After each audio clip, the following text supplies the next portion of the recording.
સુરતમાં વારંવાર કારમાં આગની ઘટનાઓ બની રહી છે, ત્યારે વેસુમાં કારમાં અચાનક આગ ફાટી નીકળતા ભાગદોડ મચી ગઈ હતી. કારમાં સવાર 2 યુવક બહાર નીકળી જતા બચાવ થયો હતો. સુરતના વેસુ વિસ્તારમાં મોડી રાત્રે એક ચોંકાવનારી ઘટના સામે આવી હતી. એક મહિન્દ્રા કાર ગાડી જ્યારે રસ્તા પરથી પસાર થઈ રહી તે દરમિયાન અચાનક તેમાં આગ લાગી ગઈ હતી. ગાડીમાં તે સમયે 2 વ્યક્તિઓ સવાર હતા. આગ લાગવાની જાણ થતાં જ ગાડીમાં સવાર બંને વ્યક્તિઓ તાત્કાલિક બહાર નીકળી ગયા હતા, જેના કારણે કોઈ પણ પ્રકારની જાનહાનિ થતા ટળી ગઈ હતી. જોકે આગ એટલી વિકરાળ હતી કે જોતજોતામાં ગાડીના આગળના ભાગ બોનેટને સંપૂર્ણપણે લપેટમાં લઈ લીધી હતી. વાહન સળગતું જોઈને આસપાસના સ્થાનિકોનું મોટું ટોળું ઘટના સ્થળે એકઠું થઈ ગયું હતું.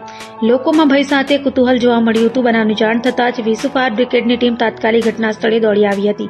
ફાયર બ્રિગેડના જવાનોએ કોઈપણ વિલંબ કર્યા વિના પાણીનો મારો ચલાવીને આગ બુઝાવવાની કામગીરી શરૂ કરી હતી.